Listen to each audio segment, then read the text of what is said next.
Hello friends, आज हम बात करेंगे भक्ति आंदोलन के अंतर्गत आने वाले एक महिला संत मीराबाई की। ये जो मीराबाई है, मीराबाई जो है वो राठौड़ परिवार से थी। मीराबाई का जन्म जो है वो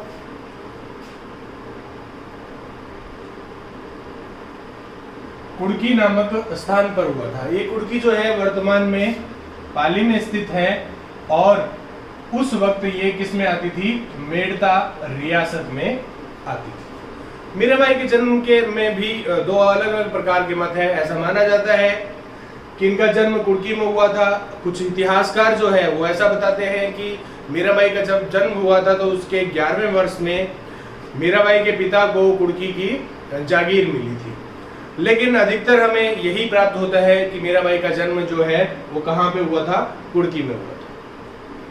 मीराबाई का जन्म जो है वो 1498 ईस्वी में हुआ। मीराबाई जो है, इनका बचपन का नाम क्या था? इनका आरंभ का नाम था प्रेमा। इनके पिता का नाम था रतन सिंह, माता का नाम था वीर कांवरी। मीरा के पिता जो रतन सिंह है, वो रतन सिंह मेड़ता के राजा नरेश राव दूधा के।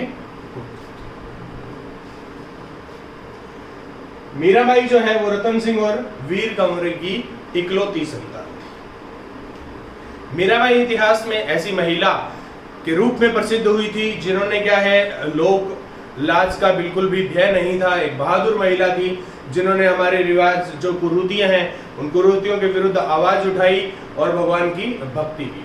ये मीरा जो है, मीरा राजस्थान में जो भक्ति आंदोलन हुआ, यानी कि उत्तर भारत के भक्ति आंदोलन की एक प्रसिद्ध महिला संत और एक कवित्री थी।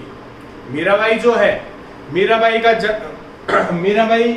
जन्म के बाद क्या है, इनके 2 वर्ष बाद ही इनकी माता की मृत्यु होगी। जब इनके माता की मृत्यु हो गई तो इनके दादा नरेश राव दूधा जो है वो इन्हें अपने पास मेड़ता ले गए। जब वो अपने पास मेड़ता ले गए तब मेड़ता में मीराबाई की शिक्षा के लिए वहां के शासक थे, उन्होंने शिक्षा की व्यवस्था घर पे ही कर दी और इन्होंने इनका एक शिक्षक नियुक्त किया जिसका नाम था गजाधर।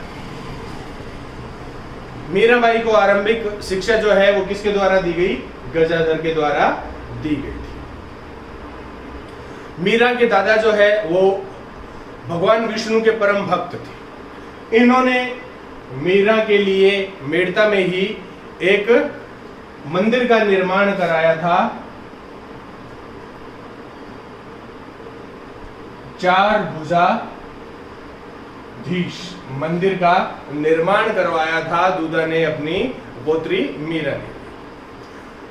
शादी की उम्र होने के पश्चात मीरा की शादी जो है वो मेवाड़ रियासत में करी। मेवाड़ रियासत में राणा सांगा जो थे, इन राणा सांगा के सबसे बड़े पुत्र भोजराज के साथ इनका विवाह।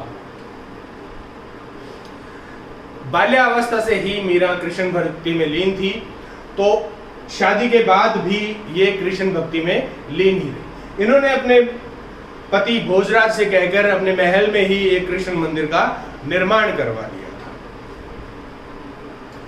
इनकी शादी हुई थी 1516 ईस्वी।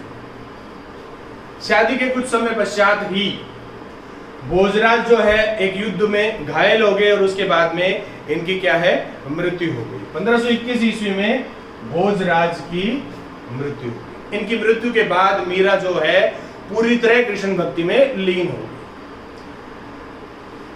लोक परंपराओं के अनुसार ऐसा माना जाता है कि जब इनके पति भोजराज की मृत्यु हुई थी तब मीरा को इन लोगों ने सती करने का भी प्रयत्न किया था, लेकिन मीरा ने सती होने के लिए मना कर दिया था। वो बिल्कुल तैयार नहीं हुई इस बात के लिए। तो सबसे पहले इन्होंने समाज में जो सती प्रथा है उसका विरोध करते हुए समाज को एक नई दिशा प्रदान की थी। लीन हो गई अपने पति की मृत्यु के बाद में, ये पूर्णतया कृष्ण भक्ति में लीन हो गई। मीरा जो है वो कृष्ण को अपना पति मानती है। कृष्ण को पति मानने के पीछे एक कथा है। वो कथा ऐसी है कि बाल्यावस्था में जब इनके दादा ले गए थे, तो एक दिन ये अपनी दादी के साथ छत पे थी। उसी वक्त रास्ते में बारात जा रही थी, उस बारात में दूल्हा था। तो इन्होंने अपनी दादी से पूछा कि दादी मेरा दूल्हा कहाँ है।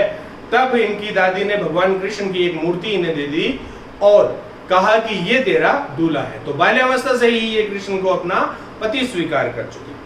जब इनका विवाह हुआ था भोजराज के साथ, तब भी वो वही मूर्ति लेके अपने ससुराल आई थी। अब पति की मृत्यु के बाद ये पूर्णतया क्या है, कृष्ण भक्ति में लीन हो गई। ये बाहर मंदिरों में जाने लगी। अब भगवान कृष्ण के मंदिरों में जब ये जाती, वहां भजन कीर्तन करती और साधु संतों के साथ इनका उठना बैठना हो गया था, तो ये इनके ससुराल वालों को बिल्कुल पसंद नहीं था। खानवा के युद्ध के बाद राणा सांगा की जब मृत्यु हो गई, राणा सांगा की मृत्यु हो गई, तब यहां का शासक बना विक्रमादित्य। विक्रमादित्य जब मेवाड़ का शासक बना, तो उसे ये साधु संतों में बैठना उठना बिल्कुल पसंद नहीं आता था। तब उसने बहुत प्रयत्न किए थे कि मीरा इन सब चीजों से बाहर आ जाए, लेकिन मीरा उन सब चीजों से बाहर नहीं आई। यहाँ पे इन्हें तरह तरह की यातनाएं दी गई। अब ये कृष्ण भक्ति में लीन रहती थी। विक्रमादित्य ने इन्हें मारने के लिए एक बार क्या है, फूलों की टोकरी में एक सांप को भेज दिया, और वो जब बाद में मीरा ने जब टोकरी खोली तो उसमें वो सांप भगवान कृष्ण की मूर्ति बन गया। इन्होंने मीरा को मारने के लिए एक बार जहर का प्याला भेजा और ये कहा कि ये भगवान कृष्ण का प्रसाद है। तो मीरा उसे हंसते हंसते पी गई, लेकिन वो जहर भी मीरा पे कोई असर नहीं किया। तो इस प्रकार इन्हें बहुत ही यातनाएं दी गई थी। इसके बाद क्या हुआ, 1533 ईस्वी में राव विरमदेव, राव विरमदेव क्या है, इन्हें यहां से कहां ले आए, मेड़ता ले। 1533 ईस्वी में जैसे ही मेवाड़ से ये मेड़ता गई, तो उसके बाद क्या हुआ, 1534 ईस्वी में गुजरात के शासक बहादुर शाह ने, गुजरात के शासक बहादुर शाह ने मेवाड़ पर आक्रमण कर दिया और इस युद्ध में विक्रमादित्य मारे गए और वहां हजारों स्त्रियों ने जोहर की। 1538 ईस्वी में राव मालदेव ने मेड़ता रियासत को प्राप्त करने के लिए मेड़ता पर आक्रमण कर दिया। जब इन्होंने मेड़ता पे आक्रमण कर दिया, तो विरमदेव क्या है, यहां से अजमेर चले गए और मीराबाई जो है, मीराबाई यहां से तीर्थ यात्रा के लिए व्रज से, कुछ समय व्रज में व्यतीत करने के बाद में 1539 ईस्वी में मीरा जो है वो वृंदावन चली गई और वहां उसने भगवान कृष्ण की भक्ति जारी रखी। वृंदावन के बाद लगभग 4-5 साल इन्होंने वृंदावन में व्यतीत किए। उसके बाद में क्या है, मीरा जो है वो कहां चली गई, द्वारिका चली गई और उसके बाद में दिन रात कृष्ण की भक्ति में लीन थी। 1546 ईस्वी में मीरा एक दिन द्वारिका के रणछोड़ जी की मूर्ति के सामने बैठ के भक्ति में लीन थी और वो उसी से रूप क्या है, वो इस मूर्ति में समा। इस प्रकार मीरा ने भगवान कृष्ण की इतनी भक्ति की कि वो अंत में भगवान कृष्ण की मूर्ति में ही सशरीर विलीन।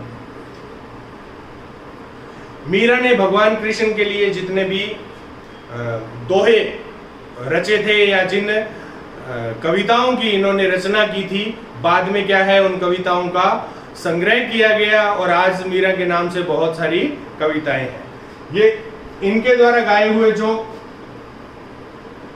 सफूट पद है उनको आज क्या है, मीरा पदावली के नाम से जाना जाता है। मीरा ने अपनी जितनी भी कविताएं थी उनकी रचना राजस्थानी भाषा में और वज्र भाषा में की थी। ये ब्रज भाषा में इन्होंने जो की थी, ब्रज भाषा इनकी बहुत अधिक प्रसिद्ध थी। मीरा के द्वारा रचित कुछ प्रसिद्ध रचनाएं हैं, जैसे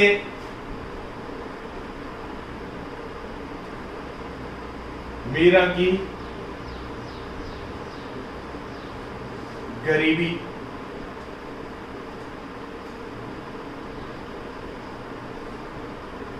रुक्मणी पद, गीत गोविंद, टीका, रास गोविंद, और ये क्या है, ये मीरा द्वारा रचित कुछ महत्वपूर्ण रचनाएं हैं। आज इतिहास में मीरा के लिए बहुत सारी कविताएं मिलती है। ऐसा माना जाता है कि इनमें से ये मुख्य कविताएं ही मीरा के द्वारा रची गई थी। बाद में मीरा के जो भक्त थे उन लोगों ने अपनी बहुत सारी रचनाओं को मीरा की भक्ति के ऊपर लिखा और उसने बाद में ऐसा माना जाता है कि वो मीरा की ही रचनाएं हैं। मीरा जो है सगुण भक्ति धारा की महिला संत थी या एक कवित्री थी ये, जिन्होंने भगवान कृष्ण में इतनी अटूट आस्था रखी और इस आस्था के पीछे मीरा क्या है, भगवान कृष्ण की भक्ति के लिए अमर हो गई। इन्होंने कृष्ण की भक्ति में कृष्ण के लिए प्रेम गीत लिखे और इन्होंने कृष्ण को ही अपना पति स्वीकार किया। ये था मीराबाई के बारे में।